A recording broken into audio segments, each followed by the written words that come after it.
Now I can see. Rohini, can you see me? I can see you. Full But screen. I can't see. Yeah, this is cool. Yes, now this is fantastic. Yes. So Rohini. So now how do I have to introduce Rohini? I have to say Rohini is one of the sweetest children of Nannagaru. Oh my. The rest all comes later. So as an individual, yes, you are one of the sweetest human beings I've ever met, Rohini. I mean, this is not praising you. It is truth, which everybody knows, actually. It's a truth which everybody knows. Because anybody that asked me who is next satsang, when I told it's Rohini, oh, Rohini, yeah, she's very sweet. So anybody, like if it's Rohini, yes, light and sweet. So, and of course, yeah, though you have achieved a lot of things in life, Rohini, I mean, materialistic also. Yeah, we need to accept it. You've achieved a lot in life, and then you've been so humble all through. You've been so humble all through. You had this humility inborn in you, and then, of course, your background also matters a lot. And since I'm connected to your grandparents also, no, Rohini, like I used to see them regularly. They used to visit me, for the dental checkup, and they were such wonderful people. Then I realized roots matter so much. It is so nice of you, Usha. So nice. Yeah, and also like you had artists in your house, like writers and poetry writers. He was my Nana, my granddad, was he was extremely fond of writing. He was always very inclined towards knowledge and spirituality, and I think somewhere he planted that seed, Usha. Yes, definitely. Though I was never looking out for any. I had no clue that I'm going to be on this path one day, and I'm going to have a guru who's going to guide me. I had no idea, but I think somewhere at a subconscious level, he kind of planted that seed. Yeah. That I don't know. Yeah, definitely. I mean, I think the genes also is again predetermined. They bring you in a family where you really belong. So we will start this interactive session with your prayer of 2 lines to Nana. I mean, with my prayer of 2 lines. Yeah, any prayer you love. Usha, I have to tell you that there is. If I have to just say, I'll say Om Shri Ganeshaya Namah, I'll say Om Namah Shivaya, Namah Shivaya, Om Namah Shivaya. Om Namah Shivaya. Narayana, Om Namo Narayana. Om Namo Narayanaya, Om Shri Nana Paramatmane Namaha. Yeah, so let's begin the session then. So Rohini, we would want to know about your entire life actually. Because, maybe in brief, because what you are today is, I think, is a growth from what you were as a child, isn't it? Yeah, all of us. Basically, what we began our life with what intention we had lived our life, and what manifested through the intentions we had, and then how the great Guru had come into our life, and then how it blossomed. I mean, we were in the bud stage and it blossomed in his presence. It's like the sunlight, it's like the water to the soil. It's like every ingredient to make us grow.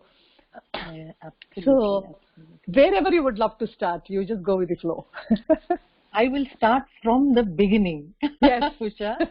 Yes. And in fact, even before I start my journey, Usha, because we've really come a long way. I think I met him 21 years back, exactly. That was just before my marriage.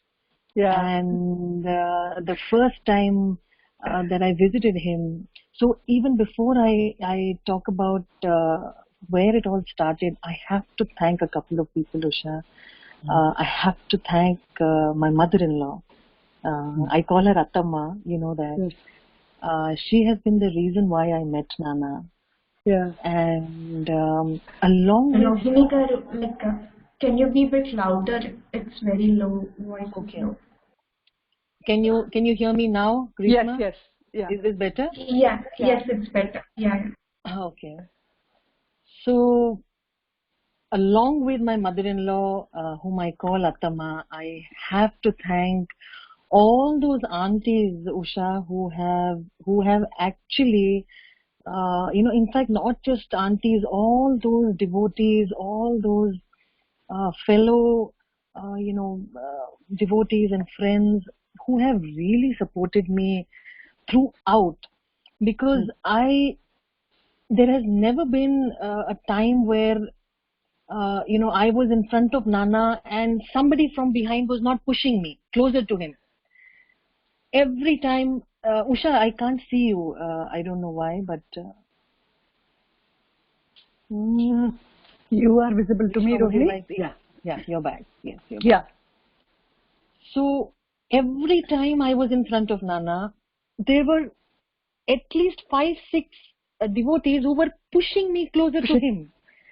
Correct. Go forward, Noellu, you go forward. Even though I would never think of doing that myself, because somewhere I wanted to give him that space, and as a fresher, you're also hesitant. You just can't barge in and find a space right next to Nana.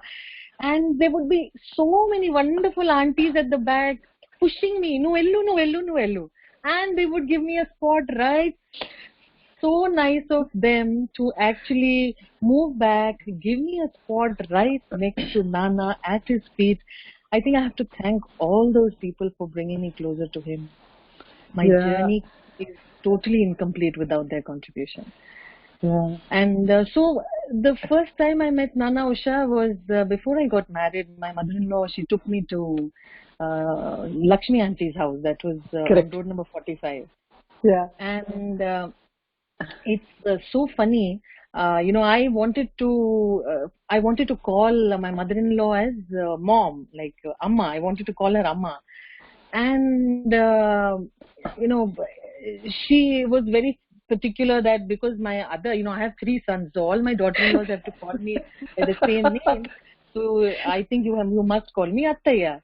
And for me, Attaya was like, calling somebody mother-in-law. And I just couldn't handle that, because I was like, no, she's like a mother to me. She's Pradeep's mom. So I really want to. She's your mom. So anyways, no, even though she was like a mother to me in my heart, I had to practice calling her mother-in-law. That is Attaya. Yeah. And so I just practiced Attaya. And finally, when I was in front of Nana, he asked me, he said, so this is my first meeting with Nana. He asked me, what are you going to, I was doing my MBA at that time.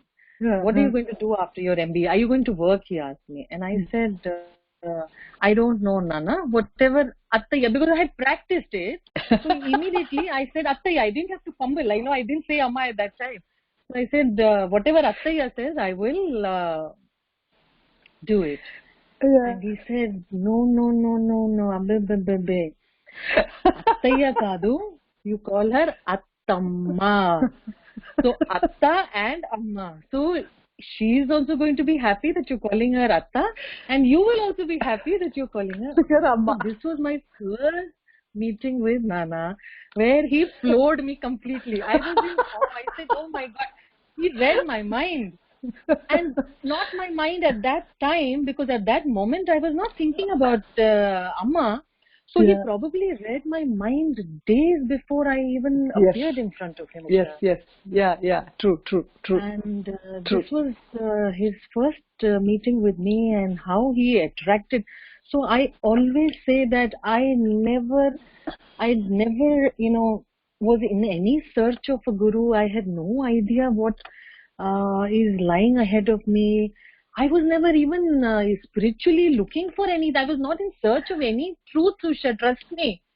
In my search of truth, Rohini, it's not like we need to seek. I think we get what we deserve. I don't know, Usha. I don't know. No. In your case, I see. Like I can generalize this. Maybe I can't call this partiality either, because the relationship that I saw between you and Nana, especially between you and Nana, because there's so many devotees that had come, Rohini. So many devotees had come to Nana. Thousands of them had come to Nana. But for me, personally, what I felt when you met Nana. Because almost every time you met Nana, I was with Nannagaru. So, I mean, like, because I generally tend to observe the feelings of both the devotee and Nannagaru. I think that was a gift because apart from Nana, when Nana was showering a lot of love, and the way the people received it, okay?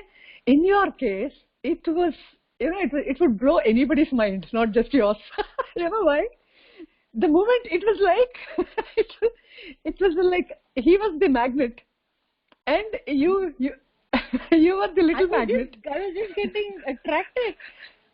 He was pulling me, Usha. I mean, in my case, it's so true that I have not put in any effort.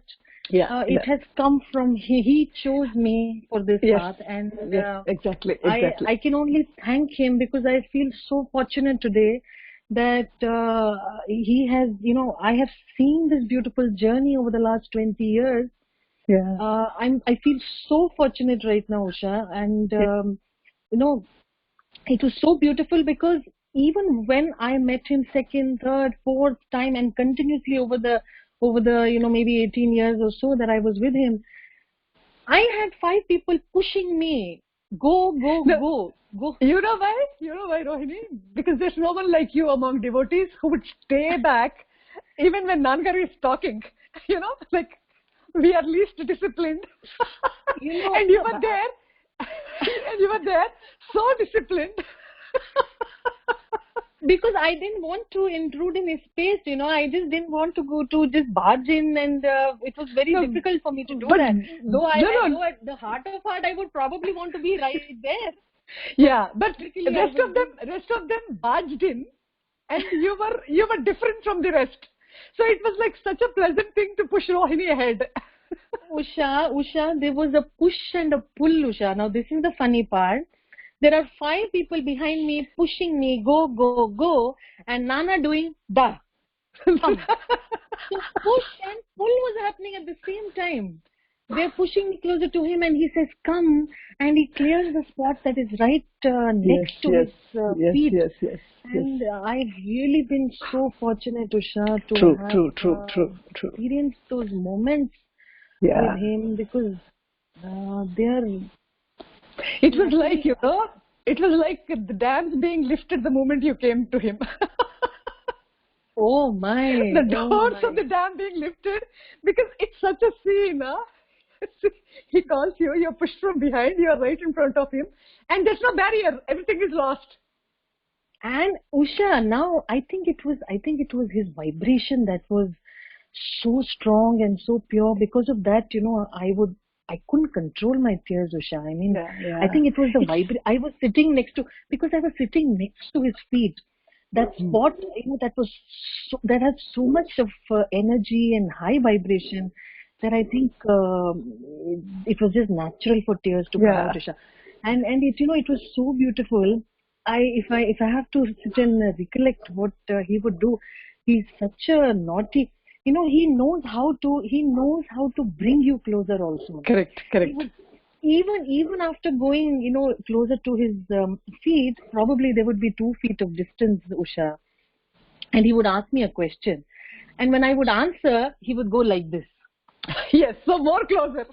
Now when he did this, I had to go closer. And I'm literally there next to his arm, maybe next to his legs. And I'm so... you know, that intimacy that I would have with my grandfather, that I would have with maybe I don't have with my father also, Usha. That kind of intimacy we had with him. There was no barrier, Usha, neither from that side or from this side. And those moments are so beautiful when he does this and he's, you know, obviously it's not like I don't trust that he couldn't hear, because there are times when he would be able to hear. He can hear everything. Correct. Yeah, so that's his way of bringing you closer to him. That's his way of making you feel intimate and, you know, that's special and beautiful. Yeah, correct. Beautiful memories. Yeah. And of course, Rohini, like, I would like an intro of you as a child, because you could instantly click with Nana. It doesn't happen for everybody. For you, it was spontaneous and natural. It doesn't happen for all. It takes some time. It's like, instant. You were like a gunshot where you go into the vicinity and you're done. So that needs a lot of, inner preparation already. We go to him, and maybe it depends on how much the amount of accumulation we have inside, or how much baggage or how much storage that is stopping the reception of the grace that is flowing constantly from him, constantly and vibrantly. So you had all those beautiful virtues within you. So as a child, I think you were always open, sweet, and I have to share that with you. Now that you asked me about my childhood, you're going to be surprised, Usha. You're going to be surprised. I was a brat. Huh? My mother used to tell me, your mother-in-law will chuck you out of the house. Oh, really? I was a brat. I was so short-tempered. Oh, really? Slightest trigger, and I was so short-tempered. I see. Okay. That's the reason why I have so much faith in the path, Usha, because I've seen my journey. I've seen what he's done to me over the last 20 years. I was not somebody who, I don't know whether I was sweet or not. I have no idea. But what I remember was I was short-tempered. I was a tomboy. I was a brat. I loved big things. I loved, party, clothes, everything, Usha, everything that was opposite of what we need for spiritual growth. I think that was there in me. But when I sit and think about why I'm here and why he chose me, there's only one thing that comes to my mind, Usha, that I think there was some goodness at heart, maybe that helped me. I think he picked the good that was inside. Yeah. Because they say na kapatam. When they say kapatam, yes. I think kapatam was something that I never had. Yeah. So see, there you come. There you come. Yeah. So my personality, probably was very tomboyish and not very pleasing. But I think deep inside, I was not a harmful person. I was not a harmful child. I was very harmless. Yes. I used to love. I think there was some goodness, Usha, that he. Goodness. I think that is the only thing That is the only thing that has brought me here. Otherwise, that's the only eligibility to click when you meet. That's it. That's all. It's not like no. Many people come, Rohini. What I'm trying to tell you here is, many people come to him, but not necessarily they click instantly. And the goodness of the heart is the foundation, right? Yeah. So the barriers just the moment you sit with him, because I've seen it, the moment you sit with him, it's like all the barriers are gone and you're one with him, because it's flowing from your heart. It's not something of the mind, it's not of the intellect, it just flowed from the heart, because it was an instant pickup of what he was. So that's something which is very difficult for me as well as for you to express. No. I really feel so fortunate, Usha, because I was neither searching nor was I deserving. I felt like because that's why I just recently we did a small recap of when I had started meeting Nana. That was also when I was newly married. The first song that I learned about Ramana Maharishi was Jnanam Dhyanam Sadhana Okati Leni Naku Ramana Etlu Dorakitivi Karanam Emo. Very beautiful. And I have to tell you this, Rohini. The first time I met you. So Auntie introduced you to us also after you were introduced to Nannagaru, and or maybe before also. I don't exactly remember. And you were speaking such good Telugu, huh? Okay. So I was trying to communicate in English, and for everything you were replying in Telugu. I said, where did you pick up this Telugu from? And he said, no, I was brought up here, so I know Telugu, but still you are speaking better than us. And I think I have to again thank Attamma for this, because she refused to speak to me in English. And good. because I had to communicate with her in Telugu 24/7, I think that became like my language, and I started communicating with everybody, and it also started polishing the language for me, because I knew it, but I was out of practice. So Yeah. she really helped me get that. So unless you tell somebody you are not a around. Telugu, they will not know. Really? You were so good. Yeah, I thought my Telugu was horrible. No, because I can barely manage. It's not only good, it's elegant. Thank you, Usha. Thank you. Yeah. So I was just telling you, this is the first song I picked up, Usha, and I think this is my reality also. If I have to sit and think back, there's no question of any. Do I look like a sadhaka? I am far from a sadhaka. There is no particular sadhana I do. There is no, no practice, no routine. When I feel like reading, I read. When I feel like listening to his words, I will listen. But I don't have a routine that I follow.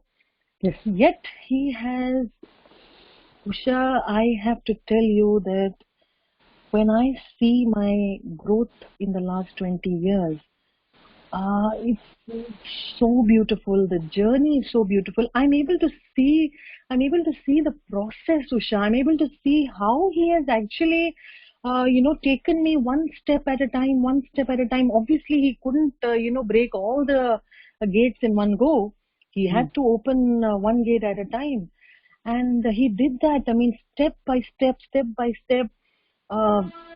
His work is so beautiful, so special, Usha. It's something, I think it's beyond expression. And I think each one of us is feeling that today. True. But one thing about you, Rohini, like, though you didn't have an opportunity to meet him very often, it was a lot of internal things. See, the meeting would have been maybe brief, maybe an hour or maybe half an hour. But again, even if there is a long duration between, as you said, your progress has been constant, which was visible. Which has been visible. I mean, the growth has been so visible. Oh yes, visible more to me, because I know what pollution I had inside. I mean, obviously, we all have True. our own personality that is for everybody else, and there is so much more happening inside. Yes, and correct. So I know where I have come from, and I know where he's taken me, where he's brought me today. Usha, I have to tell you, I think this is magical. Actually, what I'm feeling today, what I'm feeling right now, I'm so happy to be sharing this with you, because you have been a very, very dear friend. I mean, I've loved you from the time we have met. And like it was an instant connection with Nana.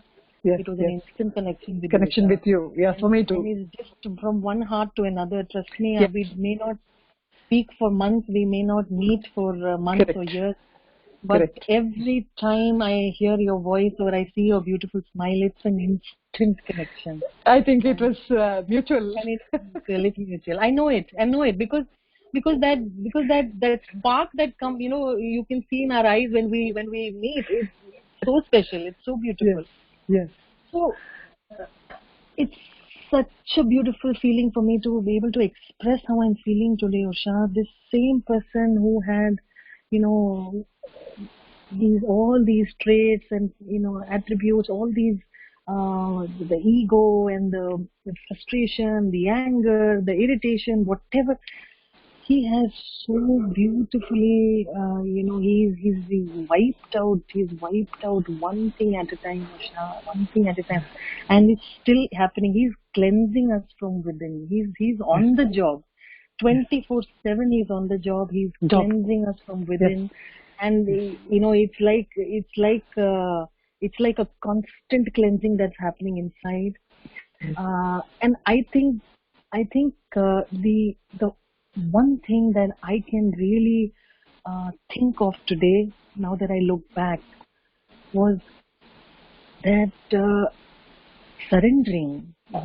That was, I think, my strength for me. What helped me and what helped the whole transformation and the whole change, the gradual change that I've noticed. I think surrendering. I think he attracted me so powerfully whenever he did. I think I loved him so much. He initially I started off with him just as my mother-in-law's guru. I don't know when he became my guru. And I don't know when he became my father. I don't know when he became my friend. I don't know when he became my mother. He became my mother for me, Usha. Mm-hmm. I mean, there's no gender. You can't particularly. I can't say just because he was a man.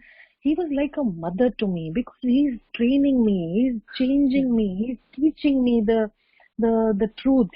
He's showing me much more than what my mother could have shown me. Correct. That truth and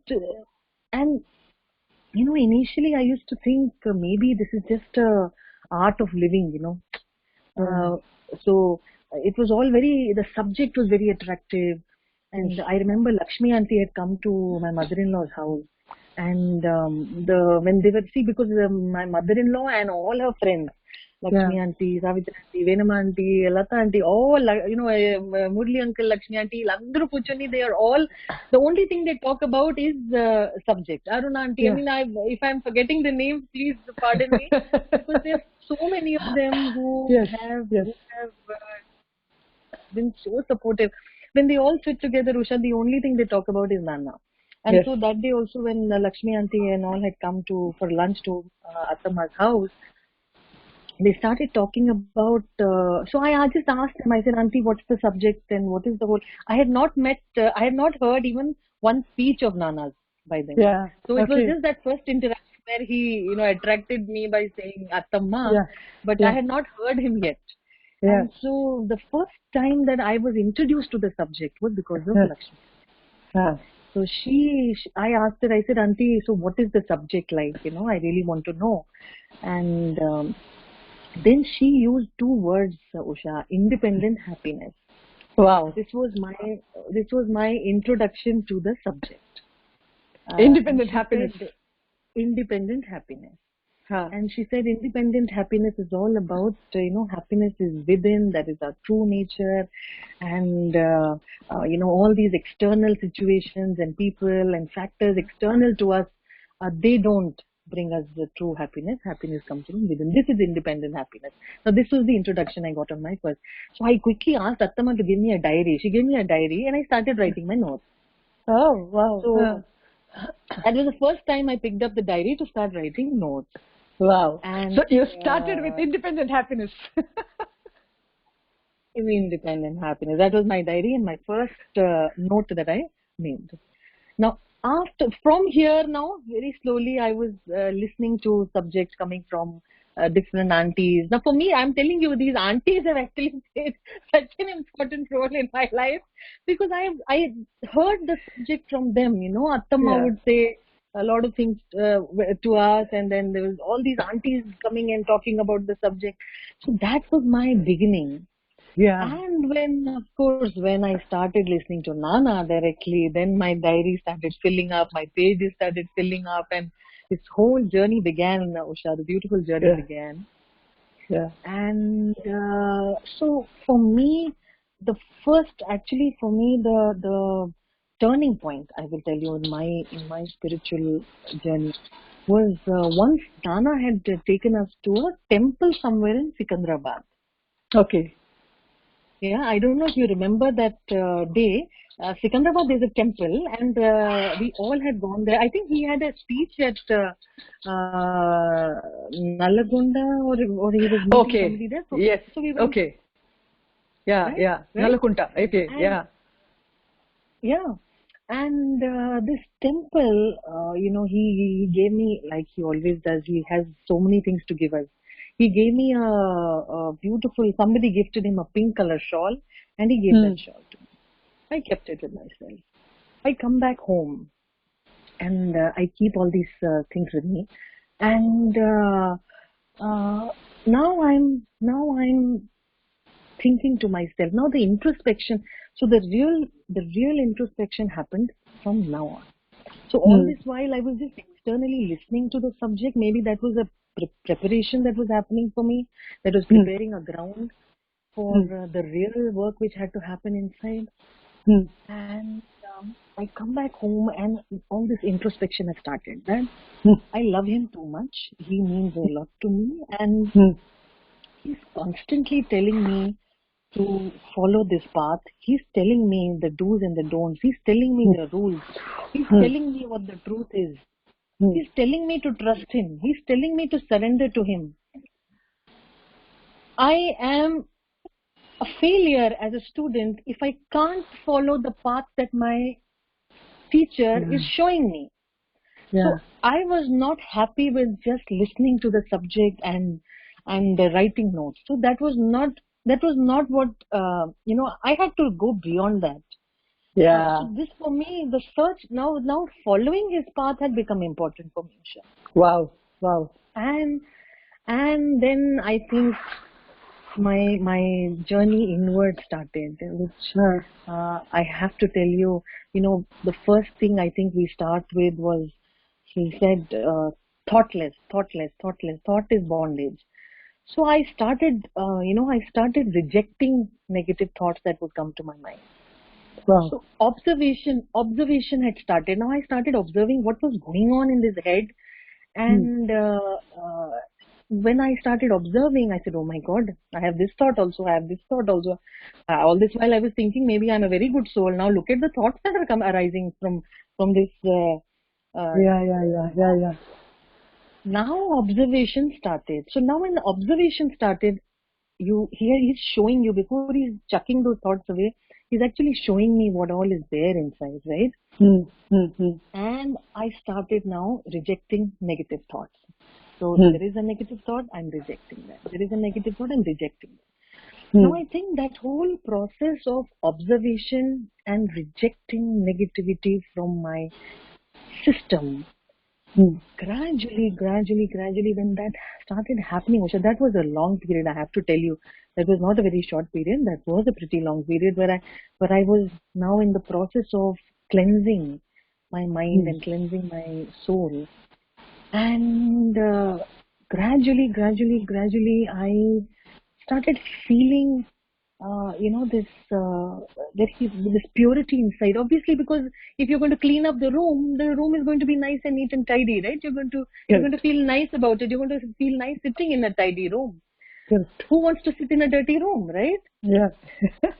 So now that I had started rejecting these negative thoughts, I was at peace with myself, and I was feeling all very clean and, pure and all nice, peaceful, that feeling I had inside me.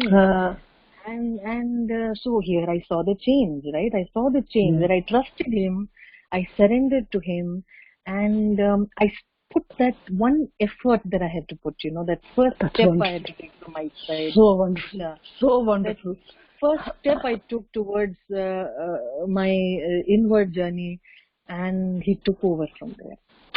Because none of it, if we look at our capability, we can't. For me, I am not capable of doing even a small 1 paisa myself, Usha.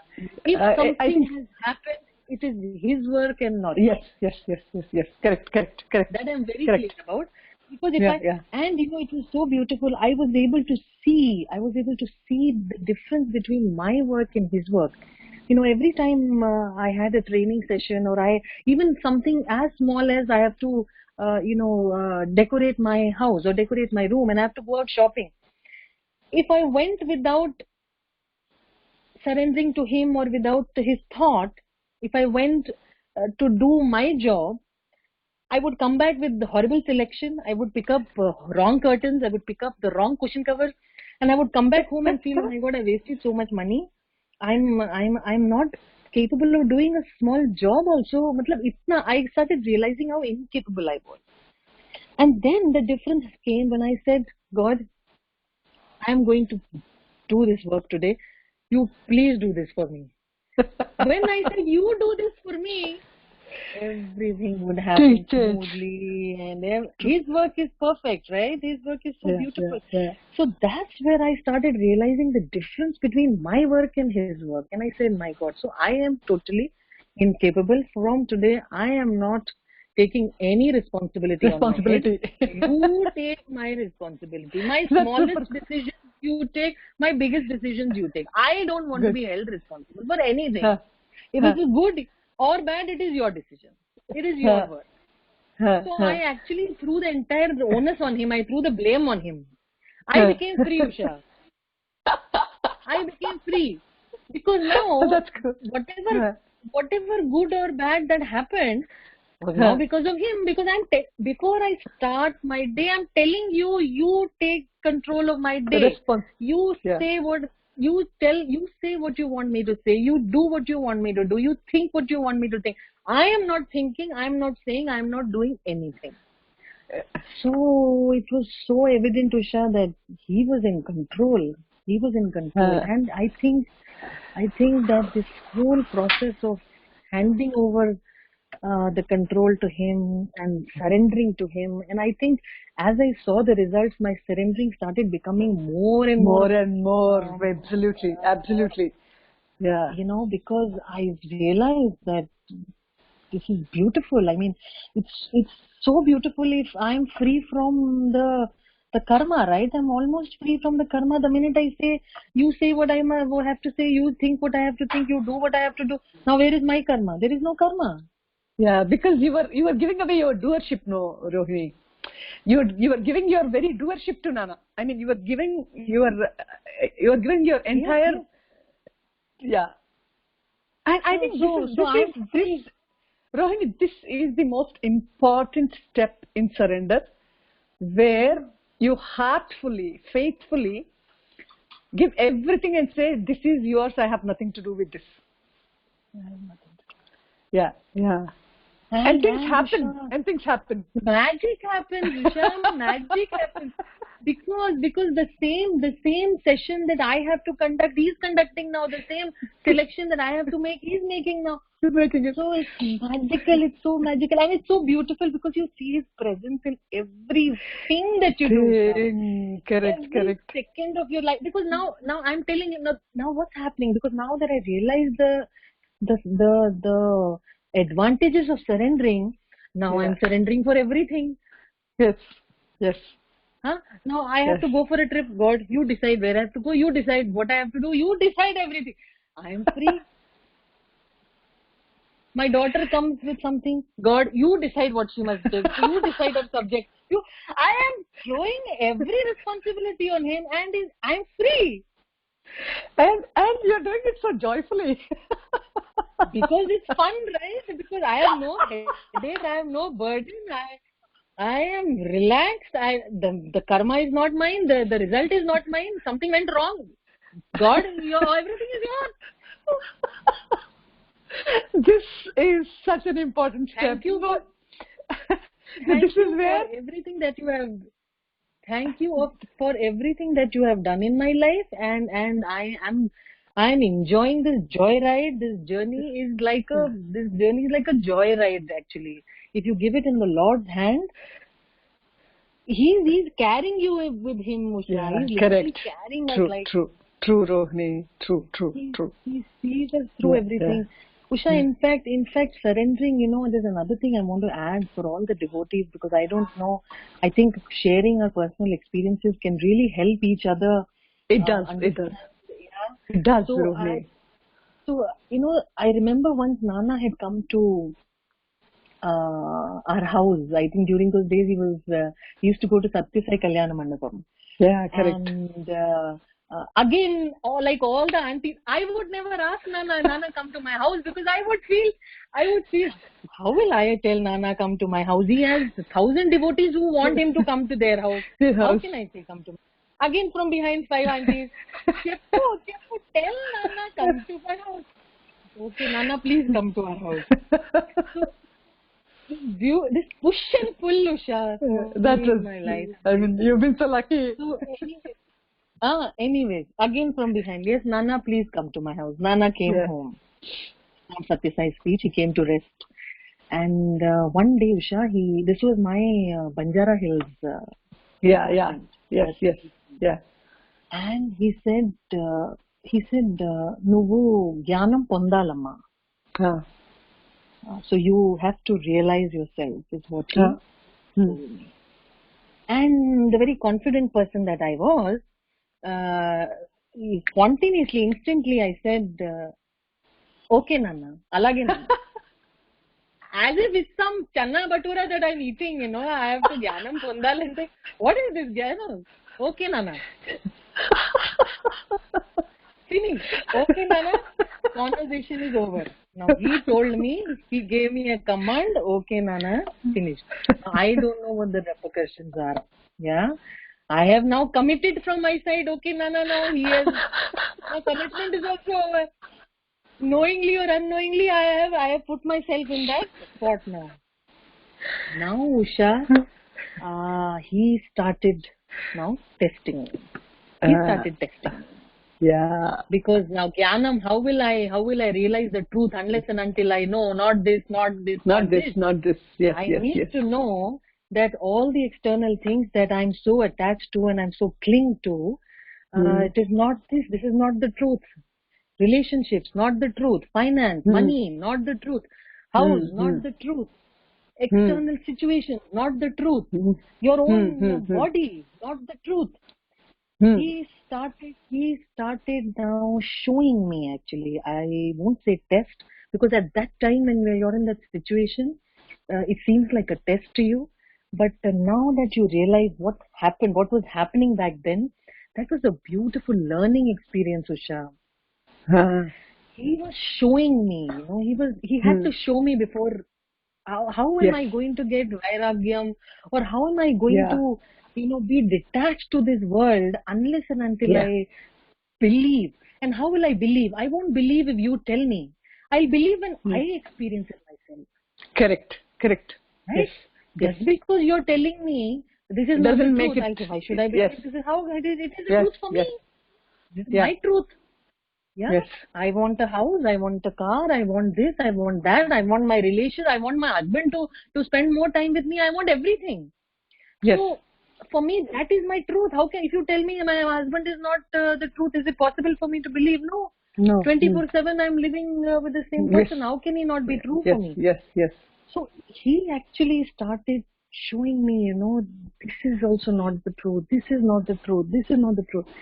One by one, he actually showed me what I had to see, Usha, to now start believing my own experiences. And from my own experiences, one day I have to tell you, this is my second turning point. I can't tell you how happy I am to share this with you. I've never told you all this, because we never really it was only that wholehearted love and laughter between us. We had honestly speaking, we hardly needed any words to exchange, because it was a spontaneous love and laughter. So exchange of love happens. Today, I'm happy that we're exchanging words, because sharing my truth with you, sharing my experience with you, it's so special for me, I can't tell you right now. And actually, it means a lot to me. So, Usha, as I told you, my first turning point was that temple visit. Yeah, the day when I realized I had to turn inward. I had to start practicing what I was reading. Right? Without practice, that reading made it was not satisfying to me. Now came my second turning point in my life, where now I'm feeling completely, I just not this. I'm somehow not these worldly, life was not giving me the pleasure anymore. Yeah. So now one day I was just sitting this was now in my Gachibowli house. And I'm sitting in my balcony in the morning and having my cup of tea. And Nana had already Be a bit louder. Yeah, yeah. Be a bit louder, yeah, Akka. Like it's very low. Grishma, so sorry for the volume, because what happens is when we are going inward now, the sound It actually doesn't come up. Correct. come Yeah. out. Yeah, yeah, I understand, but like participants are asking to increase volume, so I'm just talking them on their behalf. Okay. I'm going to try. To be a Yeah. little more conscious about my volume. And so one morning, Usha, I'm sitting in my balcony and having my cup of tea. And so as I was telling you, Nana prepared the ground. Yeah, my daughter chose a profession where she had to start training at 4 or 5 o'clock in the morning. She would be out of the house. Now one parent had to take her. Pradeep was so fond of sports, he took the responsibility and said, I will take her every day for sessions. And he was very passionate about sports himself. Yes. So both of them would leave early in the morning. Now what do? I am alone at home. Nobody to talk to, nobody to disturb me. Now in the initial stages, it was very difficult for me to accept, because my husband was my truth, my daughter was my truth, they were my life, they were my everything. So suddenly my truth is leaving the house at 4 in the morning. The entire day they are out training and practicing. I have no choice, but I'm left alone in the house. Now when I'm alone, so this ekantam that Ramana Maharishi and Nannagaru, so one is surrender, Usha. One thing that I have seen in my life was surrender. And the second thing that worked for me was ekantam, that is solitude. Solitude, yes, solitude. Yeah. So this was again it was a push from the Lord, because I didn't choose solitude. He pushed it on me. He took away everybody from the house, and I was left alone at home to now sit and introspect. Now when I'm sitting alone in the balcony and having my tea, and I'm totally, these worldly pleasures are somehow not giving me that, I won't say worldly pleasures, I'll say worldly, these whole external factors were not giving me pleasures anymore. And I felt, what is the whole, I started questioning here, Usha, now. Now I started questioning about life. So, what meaning does my life have? Why am I here? Am I here to just eat and sleep and just do my daily chores? Is this what I'm born for? Is this what life is all about? Every day eat, sleep, wake up, eat, sleep, wake up, repeat. And so the questioning started, and I said no. What is this body? This body also will go away. My relatives are getting knocked down. The people I know are getting knocked down. We are seeing people depart from this world, and yet we continue to believe that this body is real. I said no. I'm not going to. So there was a lot of questioning that was happening. And a lot of introspection, and I was getting these answers from within, Usha. All the answers to my questions were just pouring out effortlessly from within. And that's the reason why even before Nana departed this world, I was not dependent on his physical form. Correct. Because I realized that he was already guiding me from within, Usha. And because I was experiencing that guidance and the inner voice was telling me, giving me the answers, I realized that this is not just restricted to the physical body. Correct. There is something.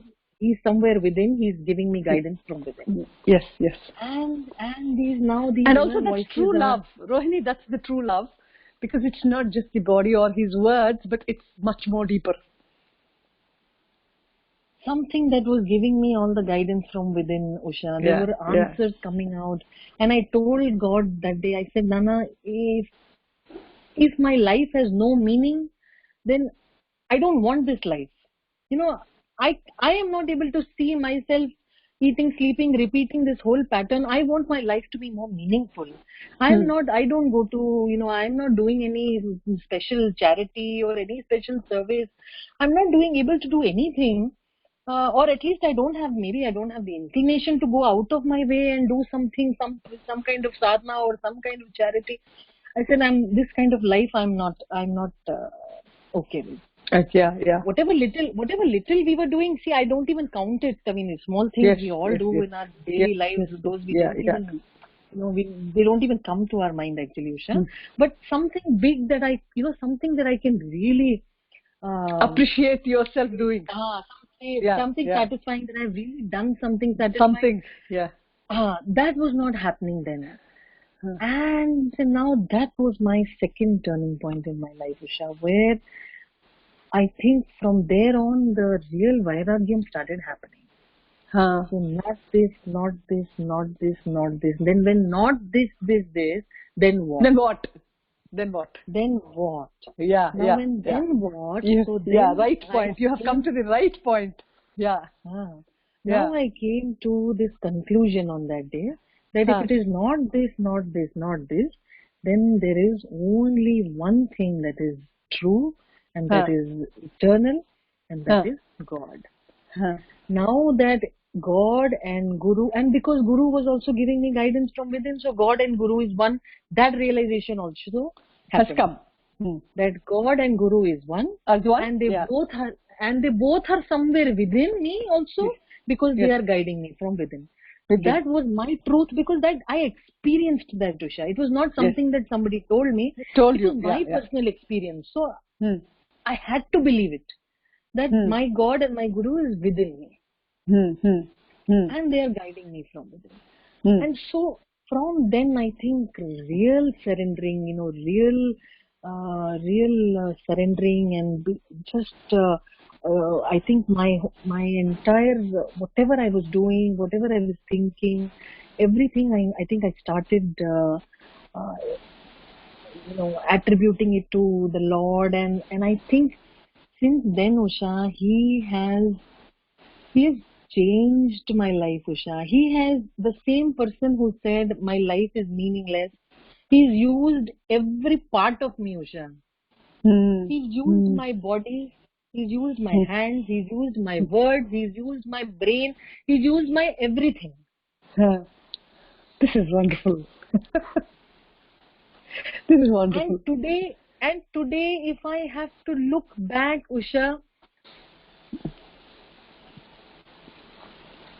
my life is so satisfying today.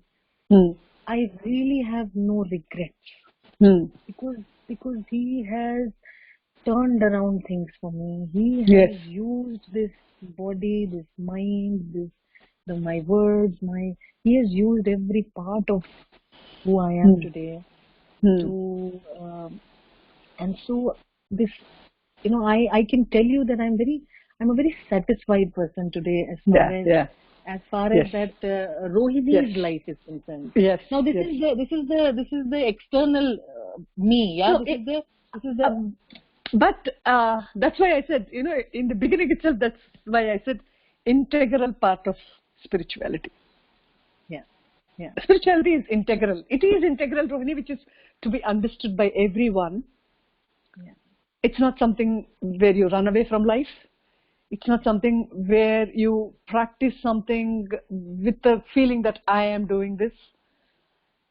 It's not a daily exercise where you think you have progressed ahead. It's not like your physical fitness where you're, okay, maybe you reduced your weight or you have increased your fitness.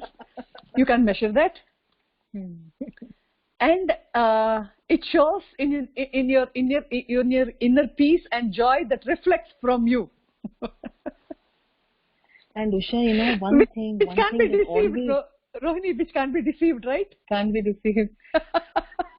Usha, I remember I had seen a serial on Buddha, Usha.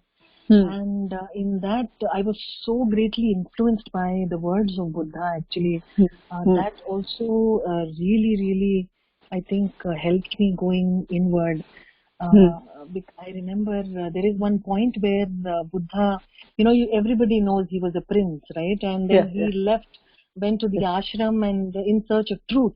And there came a point when he was leaving the ashram, and the head of the ashram tells him, why are you leaving? Where are you going? He says, I'm going in search of answers. And then the head of the ashram says, but all the answers are there in our granthas. They are there in our scriptures. All our scriptures have all answers to all your questions. He says, no. I'm not looking for answers that somebody else has given.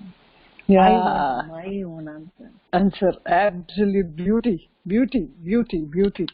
Yeah. I want my answer. This is so important, huh? I mean, this is a new light for our satsang, Rohini. I mean, I'm so proud of you. Because it's always chasing the words and repeating the words. How much have we really worked at the meaning of the words? I mean, how much was it a true subject to our inner heart?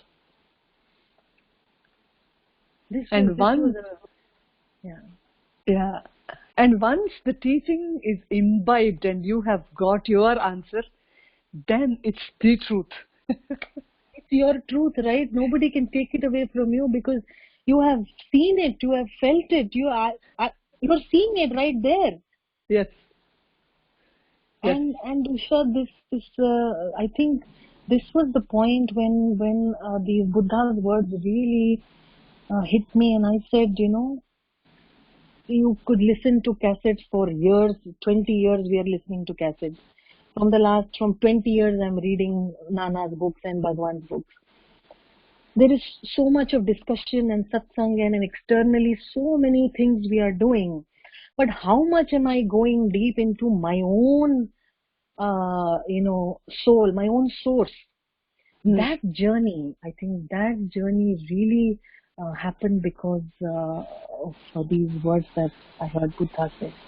And I want my own answers. And Usha, I'm telling you, this entire process of not this, taking away negative thoughts, cleansing your. I think this whole cleansing is nothing but setting a platform for the real miracles to happen, Usha. Happen. Correct. So this whole not this also was not the truth. That was just like you going and sitting into the temple, you're lighting your diya, you're lighting your agarbatti, but that is not the truth. That is just helping you realize the truth. Yes. Similarly, I mean, preparing the atmosphere for the holiness. Preparing the ground. It was preparing my ground. Not this, clearing away all the garbage that was inside, all the fears, all the, any obstacle that was coming in the way of eternal peace and realization was being cleared, and that was setting the platform for my spiritual for realization, let me say, because that is the final. That is the final. That is final. Correct. For all of us, right? Yeah. And Usha, as this process kept happening, I did not realize, because I am still very busy surrendering, right? You only take care of everything. I don't want to do anything. I am busy surrendering. Now I am busy doing this, but he is busy doing something else. He is busy doing something else. He is preparing me for something I have never imagined in my wildest dreams. He is preparing me for a journey I have not even dreamt of, Usha. Because when you read Bhagwan's books, it is just, unless and until you experience it yourself, they are just words that are coming from somebody you trust and you believe, and you're just blindly believing it, but you have not felt it yet. So how can I imagine something unless I have felt it? I cannot. Yes. Yeah. So I am now, Usha, I am surrendering, and to a point where there was a day, I have to share this with you. There was a night I was sleeping. I don't believe in miracles. I don't believe in dreams. I don't believe in magic. When I say magic, I don't believe in any external magic. Yeah. So I don't believe in when I hear somebody say, Naku Nana Kallo Cheru, okay. You dreamt of Nana, fine. Dreams happen, it's okay. But that's not the real truth, right? So I would never give too much importance to those things. But now there is a night and I'm sleeping, Usha, and from inside there is a ocean of peace that is coming out of my own inner self, and I can see Nana's face in front of me, and I'm hearing three words: peace of mind, peace of mind, peace of mind. And this whole peace of mind, I could feel the vibration maybe extending few feet away from my body. And I am vibrating at a very high frequency, and I can feel it. I can feel the vibration. It's not something that, it's not something unbelievable. I'm feeling it, right? I'm experiencing that at that time. So for me, it's happening. And peace of mind. When that night, Usha, I couldn't sleep because I was feeling so peaceful. And I said, maybe Nana is thinking about me, and maybe, I'm. This is his way of making me realize that no external factor in the world can be traded for your peace of mind. So even if you want something, and if I tell you, if I give you that, but you trade your peace of mind for that, you will say no. Because this peace of mind that you have experienced today, you will not trade it for anything in the world. Correct. And that day I felt so relieved. I felt so as if somebody had just taken the baggage off my head. And because now I knew I had chosen one thing. He asked me for a choice, and I made my choice. I chose peace of mind over everything else. And now this is over. Now this night is over, and I'm sharing with my aunties again, like my favorite aunties. They have always been a part of my spiritual journey. So I shared it with them. And within the next day or 1 or 2 days,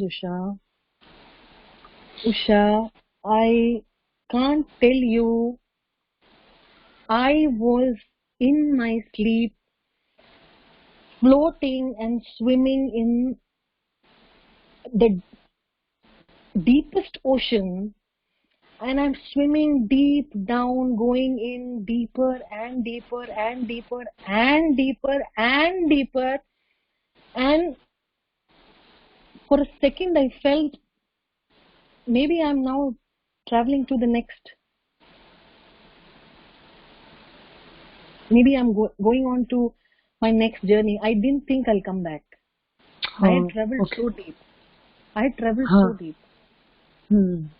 And while I was traveling, and while this thought came to my mind that I may not come back, Usha, not for a second did I have a feeling of regret. Not for a second did I think I need to go back. I could see what Nana has done to my life. I mean, I could see what he's done to me. The same person who can't live without her family, I was traveling, and I didn't feel the need to go back. Which is really, really amazing, Rohini, because even if you had the minutest of clings anywhere, you will dread going in. It's not that easy. It's not that easy. It would have been fearful, and that's why I'm telling you, Usha, why I believe in Nana even more deeply, and why I believe in this path of this entire whole spiritual path of Gyan Marga, because I'm a live example. I'm a specimen for this. Yeah. I can see what has happened to me, and the same person, I'm traveling into the deep waters, Usha, and it's an ocean can you imagine, this ocean is all here. This entire ocean is here. It's so vast, it's so deep, and I'm going deeper and deeper, and I'm not stopping, and I'm just swimming deeper and deeper. You can imagine, it's probably like I'm hitting the center of the earth. I mean, I'm literally going in so deep, and there is that place, Usha, that place is timeless. That place is wordless. That place is thoughtless. That place is godless. Yeah, yeah, yep, yep, yep. Yes.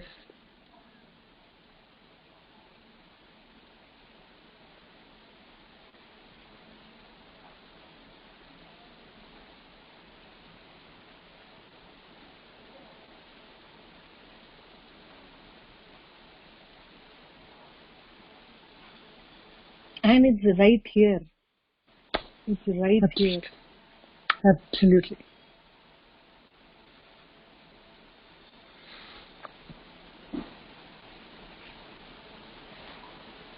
Fantastic.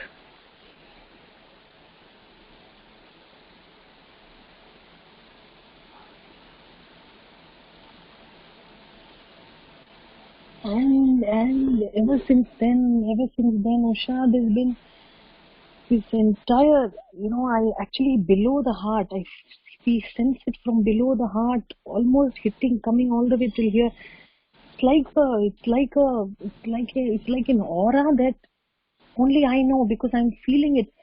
My body is going through some vibration, some higher frequency, which I have never sensed before. It is something that is very new to my body, but it has been now happening for a very long time, and this is my new normal. Yes. Wow. This has become my new normal, Usha. I wake up, there is some kind of vibration here. I'm sitting and talking to you, there is some vibe. It has become, my body is not the same body anymore.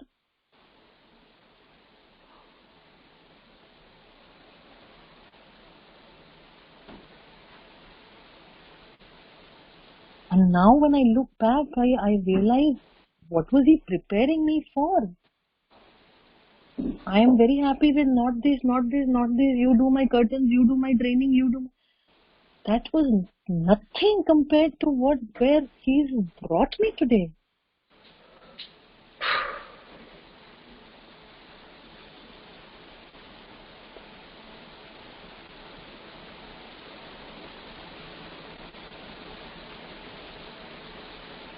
Wow. And how do we describe this? Wordless, thoughtless.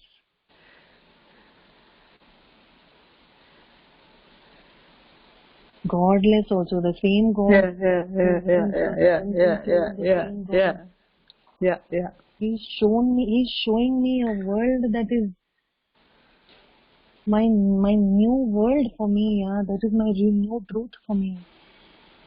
And today I realize why he was saying this is dream stuff, because this is dream stuff. Correct.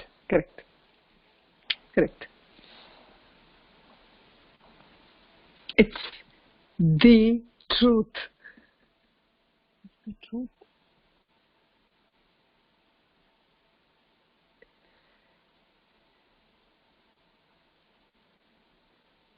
So it's not the words. As Buddha said, I need to know the truth myself.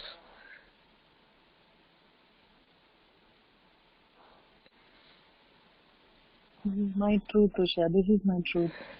Absolute beauty, Rohini. Beauty. Where I came from, I not at all a deserving candidate, and yet one, surrendering, and two, solitude. I think the two things that I can vouch for today. I think I can't even say we can vouch for it, Rohini, because when the truth decides to engulf,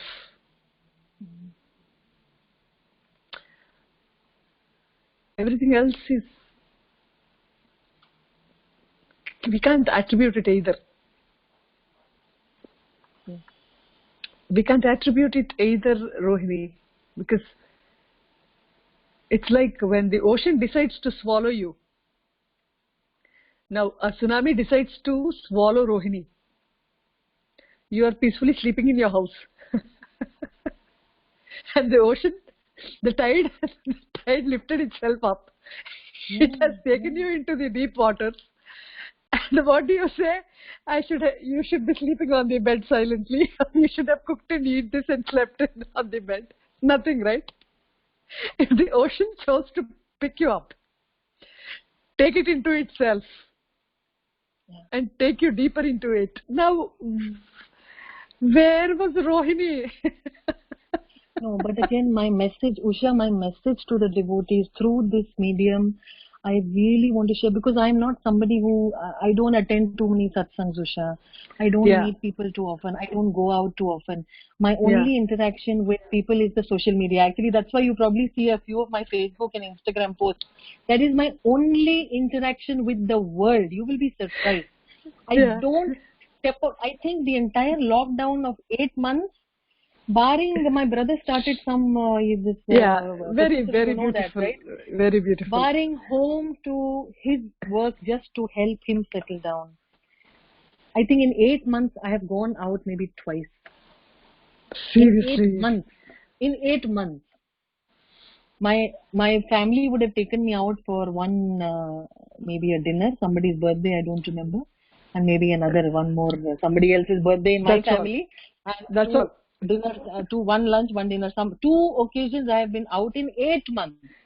Other than that, I have a couple of times gone from home to my brother's office to help him out. So my interaction with the world is just social media, Usha. I don't meet much. I am not a phone. If you ask my mother-in-law, my attamma, she will tell you, I am not a phone person.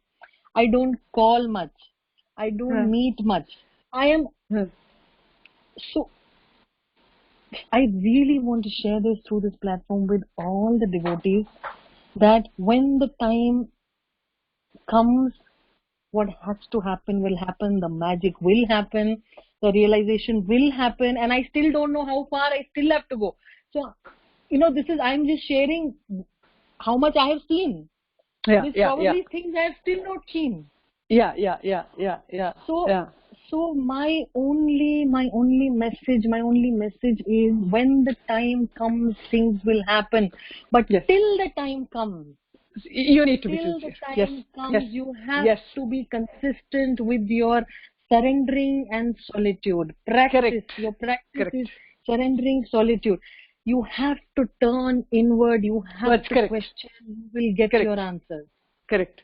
And on this path of spirituality, you may be tested 1,000,000 times. The key here is not to lose faith in the path, not to lose faith in your Guru, not to lose faith in the Lord. Because that is a test that you will have to pass. You have to pass.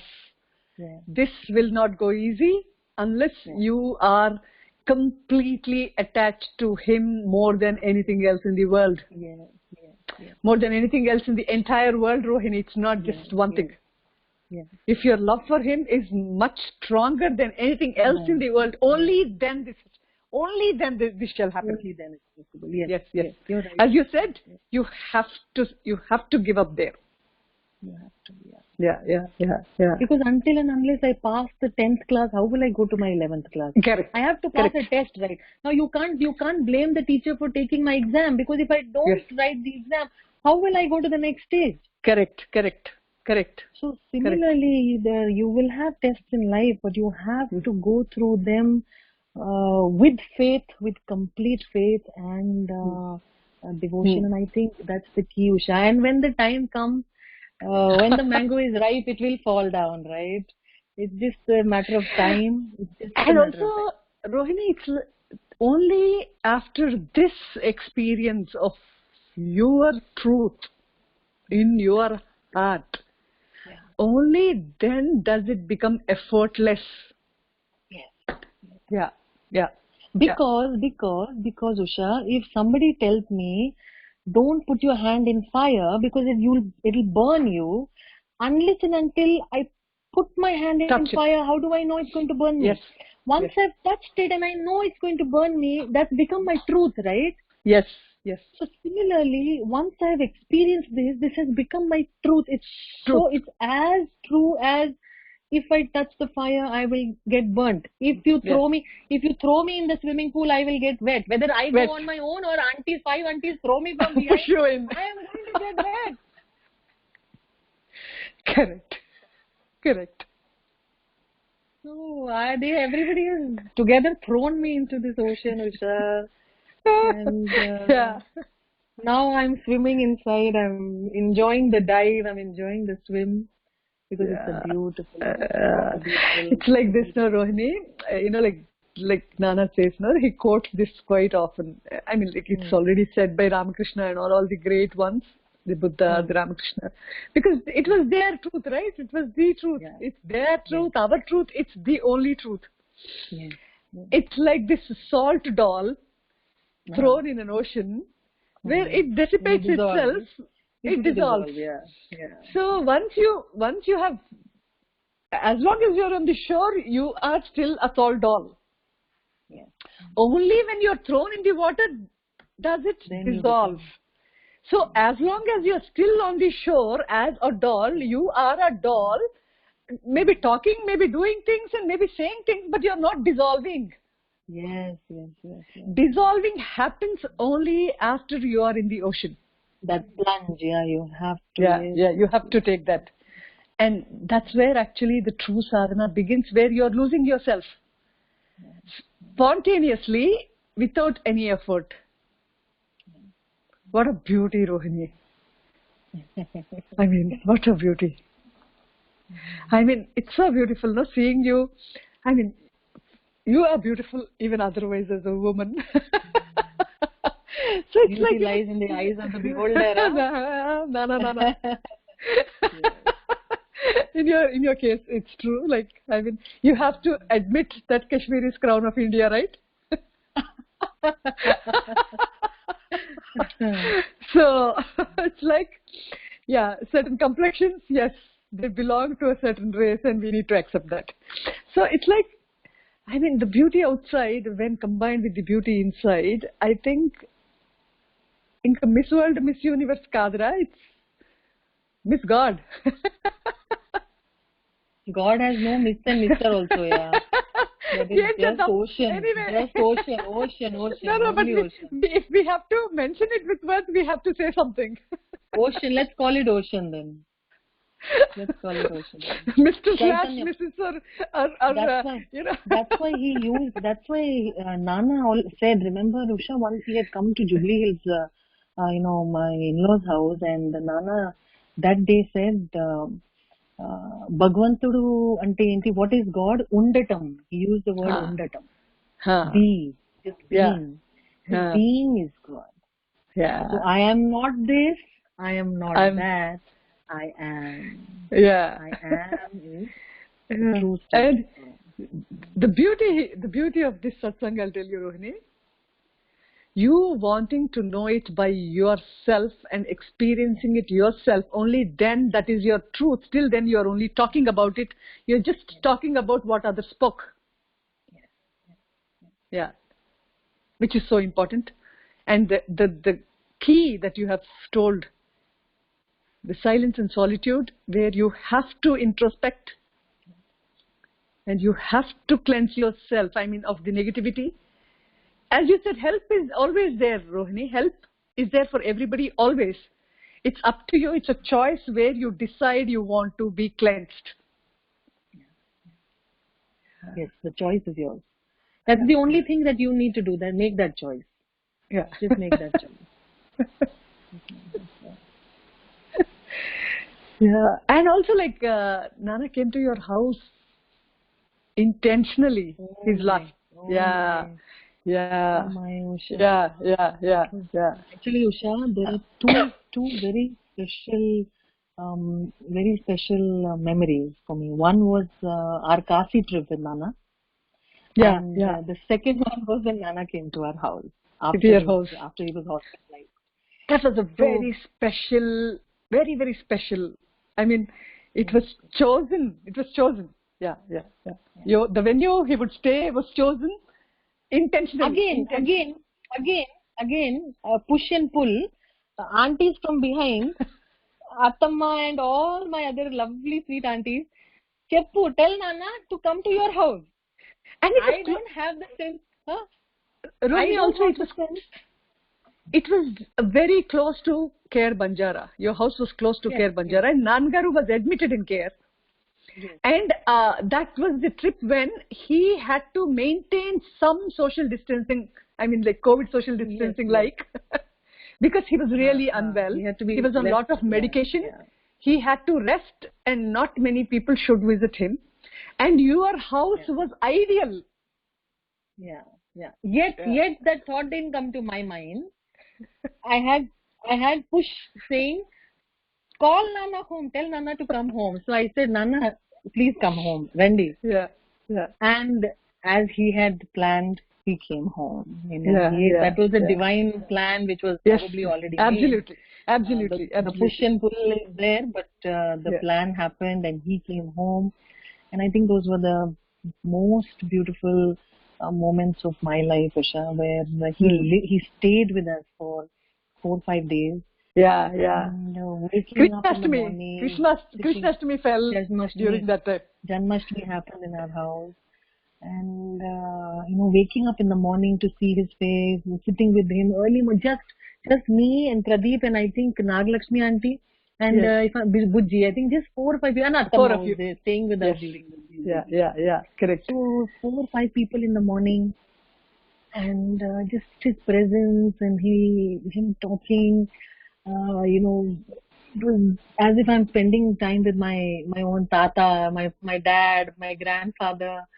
It was that intimate feeling, and I can't forget Ruhi's Orni function was I think within 10 days. Correct. After Nana came home, and Ruhi's Orni or birthday, something like that. And Usha, I think it was her birthday, and also some function was coming, and her birthday was when because Nana I was remember there. 30th August is Ruhi's birthday, and Nana was there around 20th August or something, if I'm not mistaken. 10 days before her birthday, and her Orni was supposed to happen in October. Yes, and so he blessed for both the occasions. Both occasions, and he would say, "Call Ruhi, call." And I remember there was one Sunday when Ruhi was at home, and she's this very shy kid and very quiet, and she's to herself, not too noisy and running around, not like that.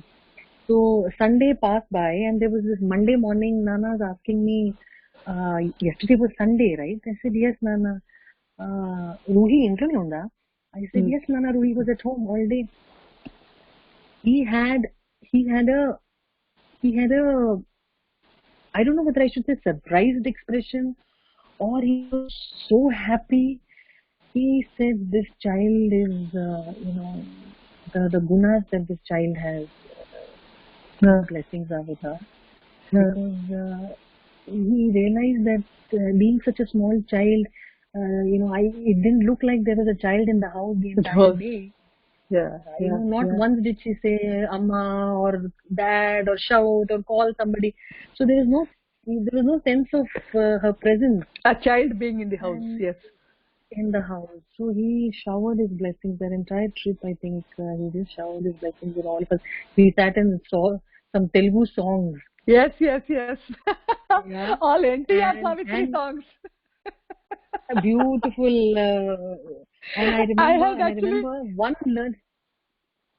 I missed this because I had cases in the clinic, and then after I came back, you all lured me, and then luckily you had these videos.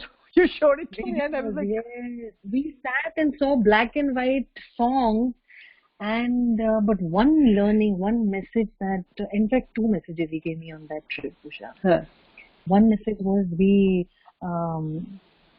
actually, while watching these videos, there was some Anguli Mala. I don't know if there was a Anguli Mala movie that we were talking about or what, but that story popped up, and he said when Anguli Mala stopped Buddha, he said, "Oh my God, it's so much power and energy." Usha, Nana said, "Agu." He said, "Agu." And Buddha replies back to him saying, నేను ఎప్పుడో ఆగిపోయింది. ఆగిపోయాను. God bless you. Yeah. నేను ఎప్పుడో ఆగిపోయింది. ఆగవలసింది నువ్వు. And that message was so beautiful. Powerful. Yeah, powerful too. It was so powerful. Agu, and he looked into her eyes and said, Agu. Yeah. ఎప్పుడో ఆగిపోయినా ఆగవలసింది నువ్వు. And so, like, stop. Yes.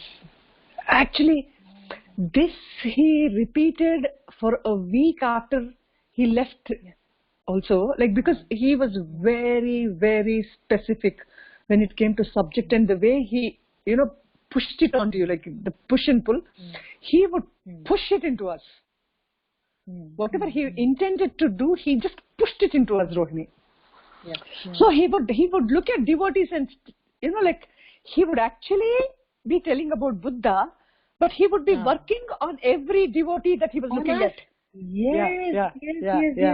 Yeah. The work is happening. We never knew that. So he would, he would put his hands in Agu. Like, he would put this. Agu. So the moment he says that, we stop. And suddenly then like, and stop. there. Yeah, stop. Yeah. Yes. So that one story was very, very profound. Profound. Yeah, for me that really had an impact. And the second thing that happened on that trip was the day he was leaving our house. Yeah. The day he was leaving our house, he walked and he looked at all the Radha Krishna paintings that I had on my walls, and he bid goodbye to everybody, and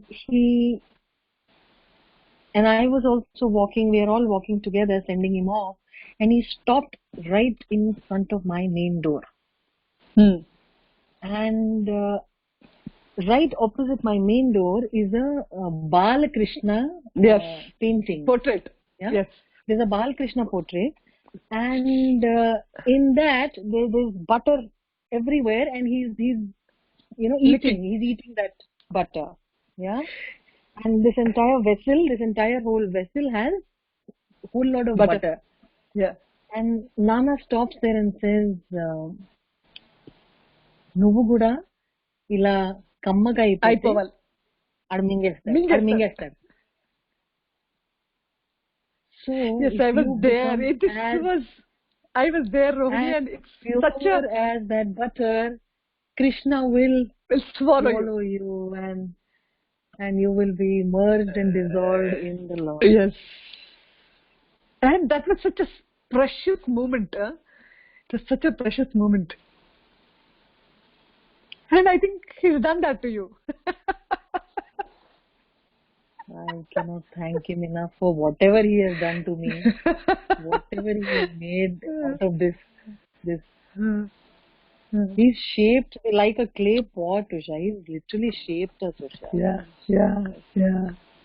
We are not the same. I'm not the same person anymore. I mean, I'm not the person who I was when I started my journey. And even I may appear to be the same. I may be wearing the same clothes and going in the same that's vehicle. Why, I know inside I'm not the same person. No, I mean, like, Rohini isn't. That's why, that's why Nana always says, the person beside you will not know what has happened to you. When grace comes and drenches you, nobody will know, not even your husband or not even your children or not anybody beside you will know it, because it's something that is internal. It's got nothing to do with the outside world. Yeah. But you become a channel, no? The truth is, you become the channel. Like, he starts working from you, through you. Yes. Yeah. That I felt, Usha. That I felt so truly, because the moment I started feeling his power, and I started feeling, I could see the grace, I could see the work, I could experience it myself. I started realizing that I cannot keep this to myself. Yes. It will be extremely selfish for me, because I don't go out. I don't go out anywhere. I don't But if I keep this to myself, it's going to be very selfish of me, because Yes. this is not mine alone. This Yes. is not mine alone. This is a gift that He has given, Yes. and Absolutely. His work must continue Yes. through me. I am just a small part of the whole mission, of the whole Yes. work that is being carried out by gurus and by Bhagavan, by Nana. There are so many who are carrying out this mission. Buddha, Ramakrishna Paramaham. We are, we are fortunate that we have been chosen for this, Chosen. to experience this truth. Not to But keep it to ourselves. I cannot keep it to myself. I cannot. Yes. I was thinking, Usha, before the meeting also, I was thinking, should I speak my heart out? Should I speak my heart out or should I not? I said, the only way to do this will be to speak my heart out. I don't deserve to be here if I cannot tell you what Nana has done for me. Yeah. Absolutely, Rohini. And I'm so proud that, how do I tell you this? Because, as you said, the mission has started in a very, very beautiful way, because Nana is the one that has taken control of our lives. Nana has taken control of our body. As you said, Nana has taken control of our mind, our living, our very existence. Yeah. So how can it be limited to you if it's the truth? Yeah. And that's what I'm trying to tell people, Rohini, because something is hindering you from talking. Please look at it. It's not Nana that is hindering. Nana never hinders the flow of truth. So check within yourself and introspect to see what is obstructing you from speaking the truth which Nana has blessed you with. And I think you coming on the platform at this point of time is also the divine will, as everything else is. Yeah. It's so important, Rohini. Because see, the world is in such chaos. Now, how we began our journey and where we are today, if at all there was no Nana in our lives. Oh my God. Oh my God. We would have just been part of the chaos that's happening in the world. Yeah. And maybe more insane than the rest of the world outside. Because we are more sensitive, we are more vulnerable. And we can easily get dragged. Yeah. So He chose us, and He looked at us as if we were precious to Him.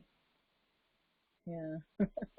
Though we didn't know His value much, Rohini, but He looked at us as if we are His most precious possession. And today we cannot, as you said, we cannot be selfish to keep it to ourselves and, okay, Nana has blessed me. No, it's not you. He has blessed you so that you lose yourself to reflect Him. Yeah, because I asked Him, no, I want meaning in my life. I don't want my life to be meaningless. Yeah. Now He's using every part of me to spread His mission and to spread the word and to reach out to more and more and help them believe that just because you're going through a rough patch doesn't mean this is it. This is just your learning. This is just the process. You still, you'll be shocked when you reach closer to the destination, because you'll then realize that whatever I was going through for the last so many years was a part of my training. Exactly. So there's nothing that you've got to really regret in life. And also, the thing you told me, Rohini, when you started your journey, it's so beautiful, such a beautiful journey, Rohini, because you started introspecting because you realized that subject is not something to be spoken but to be experienced. It has to be your truth, number one. Number two, what do I do to get this truth to myself? Yeah. So what you had to practice was what Nana spoke, because you were truthful. You were truthful to Nana, and realization pondali amma ante, okay Nana. Oh my God. Oh my God. And that okay. Like I'm ready to eat some channa bhatura, yeah? Okay, Nana. Okay, I'll do it. So you became his channa bhatura. I became. Oh my God. He cooked and fried me and tossed me around. Huh? And also and it has a coincidence again, no? Like he's already told you, ila aipote Krishnudu mingestadu. Mingestadu. Yes, you have to become as pure as butter. Pure as butter. As you said, it's a willing conviction in faith that we need to give ourselves up to the Almighty. Mana chettani teesi pavitrataki ivvadam. That simple small step, but sincerely, Rohini. Small step, yeah. Kada? Yeah, that's all. Kada? Yeah. One small step with sincerity. That's with all. Sincerity, yes. And he will do that. Now then he will take over from there. Yeah, from there he will take over. Take over. Ante take over ki koncham chinna avakasam. It's like auntie's pushing you. It's like auntie's pushing you, call him home. So call him here. Yes. To call him here, you need to be pushed up. That little push is give up what is not you. Yeah. And solitude, as you said, Rohini. And ante ippudu solitude andarki helped me, Usha. Yeah. And as you said, this COVID time has pressurized us to stay at home.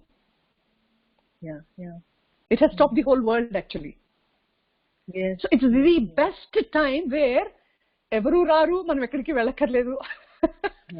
Go in deep correct into your ocean, and you will be amazed at what a genius you are. Correct. You will be amazed at what a genius you are, because you need an art. You need to know the skill to dive so deep, and you suddenly realize that you are a pro at it. You're a genius at it. So you just need to dive in. Come on, dive in and just watch yourself swim like a pro. I know. I love this word, pro. Yeah. Yeah. There are no amateurs in there, Once you're in there, you're a genius. You are the amateur. Yeah. Amateur is when you don't dip in. When you're on the shore, saying the sea is the sea is so and so, the sea is so and so. Yeah.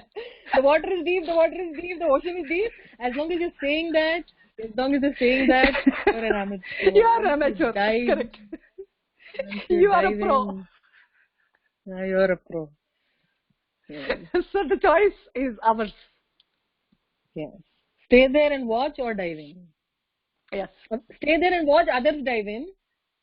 So, correct. Like somebody else's answers. I'm reading books. I'm reading somebody else's answers, like Buddha said. But I have to dive in to my own experience. Yeah. So beautiful, Rohini. And then there were times when you went to Jinnur. Yeah. And he would make you da, and then so I'm squatting closer. I'm trying to squat. I would squat 1 inch at a time because I didn't want to intrude his space. But he would ensure that I came all the way till his chair, and literally my hand would be on his chair, and I would be I would be as if I'm sitting next to my own grandfather. Yeah. My own dad, my own grandfather, my own mother. Yeah. So when was the last time you met him? Oh my. Oh, what a question, Usha. Last time when I met him was with you. I don't know if you remember, when he was unwell. And he was in Vizag. Right, Rohini. I remember. Yes. Yes, yes, So yes, when you yes. realize that, Yes, and yes, yes, yes. that was the time when you left your family, your child, Yeah, your yeah, work, yeah, yeah, yeah. everything, Correct, correct. You had come. Yes, yes, Rohini. all your time. Me and again my favorite aunties, Aunties were there, correct. all of us, my attamma, my aunties, my entire batch, my supporters, my well-wishers, Jing Bang, we were all there together. We went, so we all entered the room, Usha. You were sitting there with Nana. Yeah, yeah, And yeah. all of us were standing behind. Again, we are all standing behind near the wall. Yes, Nana is you on were the bed. We maintaining are a sitting distance next to from him. Nana. We Yeah. are all at a distance. Yeah, we are all Yes. standing near the wall. And Nana goes, he would, started chatting with everybody, and then he looked at me and said, మీరు మీ అబ్బాయిని బాగా తయారు వీళ్ళ అబ్బాయిని చాలా బాగా తయారు చేస్తున్నారు. You're training your son, you're training your child very well, is what he said. And then he did pull. Come. Come. So because I'm standing near the wall now, and I'm somewhere in the end, I'm probably the last one standing in the entire group. And he goes, come. Now when I come and sit next to his bed. And I think while doing come or while talking to me, I think his hand was, it kind of was left Touched loose. you. It was left loose and it was hanging out of the bed. Yes, correct. And you held it. I held his hand and I held it. And I kept it on the bed under the pillow. And I didn't leave it because it was my chance to touch Nana. So I just kept my hand and I didn't leave it. Usha, I didn't leave his hand. He also didn't leave. He didn't leave your hand. Yeah. He didn't leave my hand. And it was such a lovely moment. It was such a lovely moment. I remember, Rohini. Usha, he was holding onto my hand and he continued talking to everybody. We were chatting. All that happened. And now it was time to depart. It was time for us to leave. And I had to take my hand off. And off his, yes. Because it was time to leave. He did not leave off my hand. Yes. And today, for me, it's such a symbolic moment, Usha, because I feel like this is my truth. He never left me. He never left me. If at all I had to leave, but he has never left me. Yes. It's not only that he did not leave you physically, he did not leave any aspect of you. He has owned you, Rohini. I mean, it's such a wonderful thing to be the owner for yourself, but your father is owning you. Like, we are into independent happiness is being in him. Being in him is the independent happiness. That we don't exist apart. So, but we don't realize that. We don't realize that when our training is happening. We realize this as the process goes on, the drilling and the beating up and the bashing up and all that cooking and roasting. After all that is happening, then you realize, It's drama. I mean, like, we were all that was just some dream stuff. All that was just some time pass. For him also time pass. For me also time pass. Asal, this is the real truth. For this real truth, we had to go through all that bullshit. All that we had to go through. Many times, Rohini, I would wonder, why did I have to suffer so much? If I felt lighter then, I should have felt lighter then. Isn't it just a comedy? Can't we laugh at all this now? I'm like, I feel, like you get so much laughter today. And I'm like, why I was so overwhelmed then? Usha, there are few words in Ramana Maharishi's book that I read. It's a book in English, and again my Attamma gifted that book to me on my birthday. If I ever realize myself, it will probably be a big. All the aunties, including my Attamma, will be the reason why I would have realized. I would have realized, yes.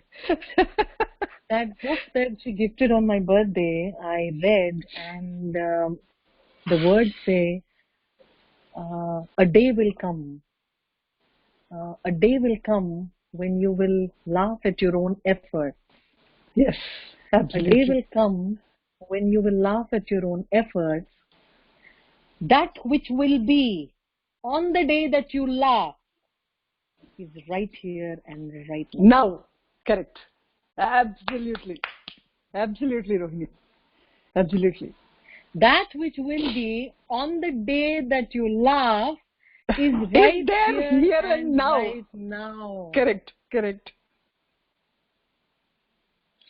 It's only the only difference is you know it, you do not know it. And that is why our genius gurus have named it realization. Why did they not name it something else? Why is it realization? Because it's there. All you need to do is realize that it is there. It was already there. Yes, yes. The peace is coming from your own self. The peace is coming from within. The deep oceans are within you. They're not anywhere outside. Yes, yes. Where are you searching for? Where are you hunting? Where are you searching? See, for this, the same thing, no, Rohini, when Bhagwan starts from Madurai, he goes to Tiruvannamalai from Madurai, no? So on his way, he stops at this place called Tirukoilur. He goes to the temple and he sits in the Shiva temple. He's alone. The shrine, Shivalinga is there and he's sitting there. And then he's sitting in this deep state of, like that nothingness where, this ocean is, the ocean, the way samadhi, you said that the ocean was, yes, the ocean was engulfing him and he couldn't come out. So he was in that state of complete Sahaja Samadhi. And there was this, like this beautiful, bright light passing. So he opened his eyes because it was so bright. The light was so bright, and he opened his eyes to see. He was thinking probably it's coming from the shrine, the Shivalinga. But when he opened his eyes, he realizes it's from himself. It's his own light. Oh, it's his own light. It's his own light. So it's our own, very own light. Yeah. Beauty, Rohini. So how would you like to conclude this? How would I like to conclude this? I will conclude by saying, I am. Wow. I am. Yeah.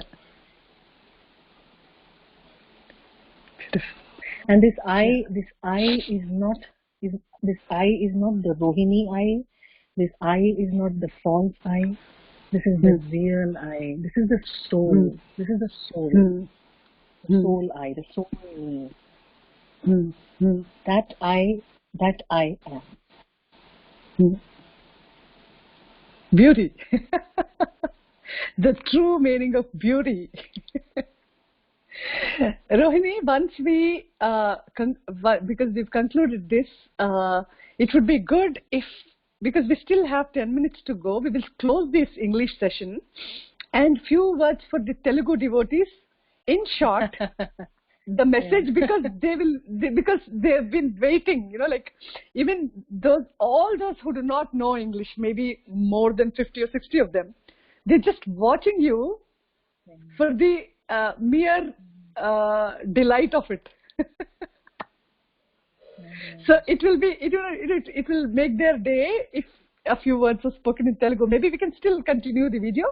We will close the English session. So speak a few words to the Telugu devotees in Telugu. Actually, for me, it will be a very big switch because I'm suddenly talking in English for such a long time. So, నేను తెలుగులో switch. I will give you the switch. తెలుగులో నేను చెప్తాను. రోహిణి తెలుగు అద్భుతంగా. So భక్తులందరికీ ఒకసారి రోహిణి తెలుగులో మాట్లాడమంటున్నాను. ఎందుకంటే నేను రోహిణి గురించి తెలుగులో చెప్పవలసిన అవసరం లేదు. ఎందుకంటే తెలుగు రోహిణి అద్భుతంగా మాట్లాడుతుంది. అండ్ ఎలా ఎందుకు అంటే తెలుగు అంటే సిన్సియారిటీ వచ్చేసరికి రోహిణి, సిన్సియారిటీ గురించి మనం మాట్లాడుకుంటే ద ప్యాషన్ టు లెర్న్, అంటే ఇది నేను నేర్చుకోవాలి. ఫర్ ది అంటే దేనికోసమో ఎవరి కోసమో లేకపోతే ఏదో చేయడం కోసమో నేర్చుకోవడం కాదు, just for the beauty of learning it. అంటే అది నేర్చుకోవాలి, నేను నేర్చుకుంటాను అంటే ఇష్టంగా, ప్రేమగా. యాక్చువల్లీ ఆ ఇష్టం ఎలా వచ్చిందంటే ఉషా, ఆ నాన్నగారు మీద ఇష్టం తోటి. ఇది ఇష్టం ఏంటంటే ఆయన మీద అంత ఇష్టం వచ్చేటప్పటికి ఏంటంటే అది అట్రాక్ట్ చేసింది. దట్ ఆయన నా గురువు, నాకు ఆయన అంటే పిచ్చి పిచ్చిగా ఇష్టం. ఆయన నాకు తల్లి తండ్రి కంటే ఎక్కువ ముఖ్యం అయిపోయారు. అటువంటి నాకు ఫీలింగ్ ఉన్నప్పుడు నేను నిజంగా ఒక మంచి డివోటీ ఉంటే నేను ఆ మాటని నేను ప్రాక్టీస్ చేసుకోవాలి. నేను ప్రాక్టీస్ చేయకపోతే నేను ఒక ఫెయిలియర్. సో ఆ ఇన్స్పిరేషన్ తోటి ఆ వేళ నాకు ఆ ఇంట్రోస్పెక్షన్, ఆ లోపల నుంచి నాకు ఆన్సర్స్ రావటం, నాకు క్వశ్చనింగ్ అవి జరగటం, అవన్నీ ఆయన మీద ఉన్న ఇష్టం. అదొక్క ఇష్టం మనకి అన్కండిషనల్ గా ఇష్టం ఉంటే చాలు ఉషా. అంటే హద్దులు లేని ఇష్టం. అంటే నాన్నగారి దగ్గర నుంచి ఏ హద్దులు లేని ప్రేమ మనకు వచ్చిందో అంత హద్దు లేకుండా మనకి ఆయన పట్ల ప్రేమ ఎప్పుడు వస్తుంది అంటే మనం తెగిపోయినప్పుడు వస్తుంది. సో అది తెగిపోయింది సహజంగా. సో ఏంటంటే లైక్ ఆయన ఏదైతే చెప్తున్నారో అది నేను ఆచరిస్తే కదా నేను నాన్నగారిని గౌరవించినట్టు. నా ప్రేమ ఆయన పట్ల నిజం ఎప్పుడు అంటే ఆయన నాకు ఏదైతే చెప్తున్నారో అది నేను ఆచరించి ఆయనకి చూపిస్తే కదా. చూపించడం కూడా థాట్ లేదు, ఆయనకి చూపించడం కూడా థాట్ లేదు ఉషా. కానీ ఆయన చెప్పిన ప్రతి మాట నేను ప్రాక్టీస్ చెయ్యాలి, అండర్లైన్. అది అండర్లైన్. ఆయన చెప్పిన మాట నేను ప్రాక్టీస్ చేయాలి. నేను పుస్తకాలు పట్టుకుని, నేను గ్రంథాలు పట్టుకుని, నేను ఓగా చదివేయటం, రోజు కూర్చుని డైరీలు రాసేసి నా బీరువా నిండా, లైబ్రరీ నిండా డైరీలతోటి నిండిపోయింది. కానీ అది నాకు ఉపయోగం ఎప్పుడు వస్తుంది? నేను ఆ మాటని నేను ప్రాక్టీస్ చేస్తానే కదా నాకు ఉపయోగం వస్తుంది. అప్పటి వరకు నేను ఇంకా వదలడానికి లేదని ఆ ఒక్క పట్టుదల, ఒక పట్టుదల, పట్టుదలతో. కానీ రోహిణి, అందం ఎంత అందం అంటే ఇది పట్టుదలతో ఒక భాష నేర్చుకోవడమే ఆల్మోస్ట్ చాలా చాలా టైం పట్టేస్తుంది. అండ్ తెలుగు అంత తేలిక కాదు, ఇంగ్లీష్ అంత తేలిక తెలుగు కాదు. ఎస్పెషలీ హిందీ స్పీకింగ్ పీపుల్ కి తెలుగు చాలా కష్టం. తెలుగు హ్యాపీగానే అంటే ఒక భాష నేర్చుకోవడంలో పట్టుదలే కాదు, నువ్వు ఏది చేసినా పట్టుదలగా చేసి నాన్నగారి దగ్గర కూడా పట్టుదలగా ఆయన చెప్పింది నేను సొంతం చేసుకోవాలి. సో పట్టుదల, సిన్సియారిటీ. అంటే కృషి ఉంటే మనుషులు ఋషులు అవుతారు అని ఊరికే లేదురా పాట. కృషి ఉంటే మనుషులు ఋషులు అవుతారు. సో అంటే ఎక్కడ అడుగు పెట్టినా అంతు చూసావు. సో ఇది this is an endless ocean, endless లోకి పడిపోయావు. టైమ్లెస్, ఎండ్లెస్, థాట్లెస్, వర్ల్డ్లెస్, గాడ్లెస్ కూడా. చెప్పడానికి భయపడతాం కానీ దిస్ ప్లేస్ ఇస్ గాడ్లెస్. అవును అవును. అండ్ అక్కడ ఏమీ లేదు, అన్ని లెస్ ఉన్నాయి, ఏది లేదు. కానీ పీస్, ఆనందం, అన్లిమిటెడ్. అంటే ఒక ఓషన్, ఒక సముద్రం ఎంత డీప్ గా ఉంటుంది, అంత deep unlimited piece, unlimited ocean మన లోపల నుంచే మనకు తెలుస్తుంది ఉషా. మన లోపలే ఇంత డీప్ గా. అవును. దీనికి రోహిణి నేను ఒక ఉదాహరణ చెప్తాను. నాన్నగారు చెప్పారు. ఆయన అంటే ఎక్కువ సార్లు చెప్పలేదు రోహిణి, ఎందుకంటే మేబీ అంటే ఆయనకు కూడా అంటే ఆయన శరీరం కూడా ఆ ఓషన్ లో భాగమే కదా. అంటే మనం ఫిజికల్ బాడీని చూసాం కానీ ఆయన మహాసముద్రమే కదా. సో ఆ సముద్రం నుంచి ఎప్పుడు ఏ ట్రెషర్ వస్తుందో అది ఎవరికి తెలియదు. సో ఈ ఓషన్ గురించి వచ్చినప్పుడు ఆయన చెప్పారు, మీరు సముద్రం ఒడ్డున నిలబడితే వేవ్స్, కెరటాలు వస్తాయి కదా. కెరటాలు వచ్చినప్పుడు తుంపర్లు మన మీద పడతాయి. The droplets fall on us. So ఆ తుంపర్లు పడినప్పుడు అబ్బా సముద్రం ఎంత బాగుంది, ఒడ్డు ఎంత బాగుంది, ఈ తుంపర్లు ఎంత హాయిగా ఉన్నాయి అనిపిస్తూ ఉంటుందంట. అని మీరందరూ ఇప్పుడు అలా ఎంజాయ్ చేస్తున్నారు నాన్నగారి ప్రెజెన్స్ ని. నాన్నగారి సమక్షం ఎలాంటిది అంటే చెప్పారు రోహిణి, నాన్నగారు చెప్పారు సముద్రం దగ్గర మీరు అందరూ ఉన్నారు, ఒడ్డున కూర్చుని అబ్బా సముద్రం ఇంత బాగుంది, సముద్రం అంత బాగుంది, ఈ తుంపర్లు ఎంత హాయిగా ఉన్నాయి, మనకి ఎంత సుఖంగా ఉంది అని అనుకుంటున్నారు. కానీ మీరు ఉండి దాన్ని అనుభవిస్తున్నారు. మనము ఉన్నాము, అది అనుభవిస్తున్నాము. అది ఉంది. అవును. ఒడ్డు దగ్గర నుంచి వెళ్ళిన తర్వాత ఆ తుంపర్లు పడవు, ఆ హాయి ఉండదు నీకు. అది నీ సొంతం అవ్వాలి అంటే నువ్వు సముద్రం అవ్వాలి. అది సో ఎంతకాలం మీరు ఒడ్డు మీద కూర్చుంటారు, సముద్రంలోకి నడవండి. అండ్ హీ సెడ్ నువ్వు నడుచుకుంటూ వెళ్తే లైక్ నీ కాళ్ళు ములుగుతాయి, నీ నడుము వరకు ములుగుతుంది, నీకు పీక వరకు ములుగుతుంది, నీకు భయం వేస్తుంది. The beauty. కానీ రోహిణి ఇన్ యువర్ కేస్ నాకు భయం లేదు, తిరిగి రావాలని అనిపించలేదు, అంత ఇష్టంగా నేను లోపలికి వెళ్ళగలిగాను అంటున్నావు చూడు. అలా వెళ్తూ ప్రిపేర్ చేసేసారు ఉషా. నాకేమనిపిస్తానంటే ఇది ఆయన ముందు నుంచే ఏదో ప్రిపరేషన్ చేసి పెట్టారు ఉషా. ఇది మన చేతిలో లేదు. ఆయన ప్రిపేర్ చేసి అప్పుడు లేకపోతే కష్టం, లేకపోతే you will not want to go. అక్కడ భయం వస్తుంది కదా. సో ఆ భయం రాలేదంటే ఆయన ప్రిపరేషన్ చేసి అందులో పంపారు, దూకేమన్నారు అనమాట. అది ఇన్ఫాక్ట్ నాకు ఒక ఎగ్జాంపుల్ వస్తుంది ఉషా. నిజంగా ఇది ఏంటంటే మనం ఆ రోజు ఎప్పుడు వస్తుంది, మనం ఇంత ప్రయత్నం చేసుకుంటున్నాం, లేకపోతే మనం ఇన్నర్ గా వర్క్ చేసుకుంటున్నాం, చాలా మంది సరెండరింగ్ కూడా చేసుకుంటున్నారు. ఆ రియలైజేషన్ మనకి ఎప్పుడు వస్తుంది. అది ఎలా ఉందంటే మనం ఇప్పుడు హైదరాబాద్ నుంచి ప్లేన్ ఎక్కుతాం ఉషా. ప్లేన్ ఎక్కి చెన్నైలో దిగుతాం, చెన్నైలో మళ్ళీ మనం కార్ ఎక్కుతాం, టాక్సీ ఎక్కేస్తాం, టాక్సీ నుంచి ప్రయాణం మొదలు పెడతాం.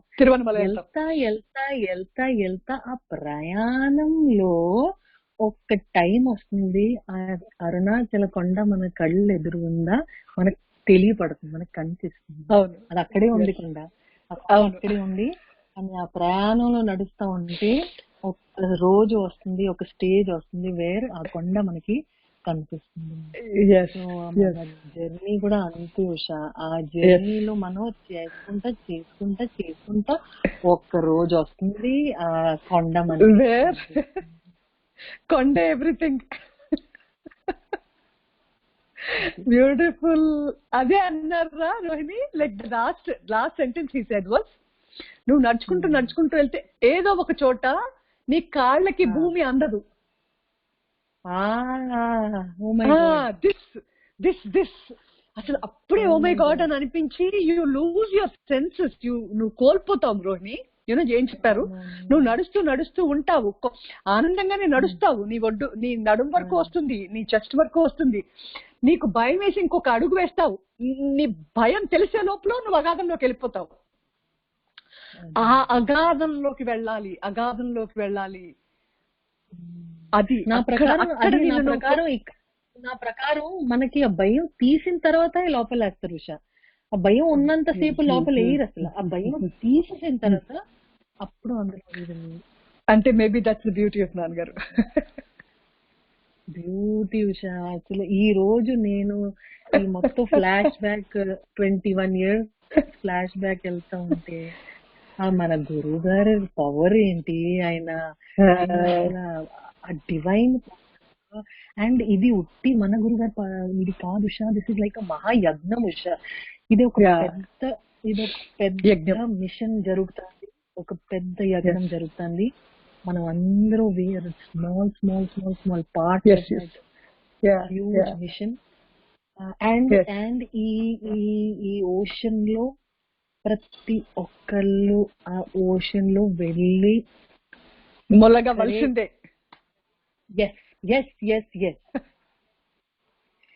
ఈ దారి పట్టుకుంటే there is no other end. ఈ మార్గానికి అదే destination, there is no other end. Lose yourself. మనకి నచ్చినా నచ్చకపోయినా ఆయన ఇష్టం అలా పెంచుతారు, ఆయన మైండ్ ని ప్రిపేర్ చేస్తారు, ఆయన స్టేజ్ ని సెట్ చేస్తారు, ఆయన భయం తీసేస్తారు, ఆయన అన్ని చేసిన తర్వాత ఆ ఫైనల్ ఆయన తీసుకెళ్తారు. కాళ్ళ కింద గ్రౌండ్ ఓడిపోతుంది. And we will be No floating like momentum. fairies and angels. Pro. Genius. Yes. Yes. We will become genius at flying. Yeah, so a beautiful session, Rohini. I can't even, I can't even conclude this because you already concluded it. నేనున్నాను ఉండడం కిందే ఉన్నాను ఉండడం is everything. Yeah. Thank you so much, Rohini. Thank you so much. Pleasure. You have Pleasure. completely reflected Nana and his love. Yeah. Om Sri Nana Paramatmane Namaha.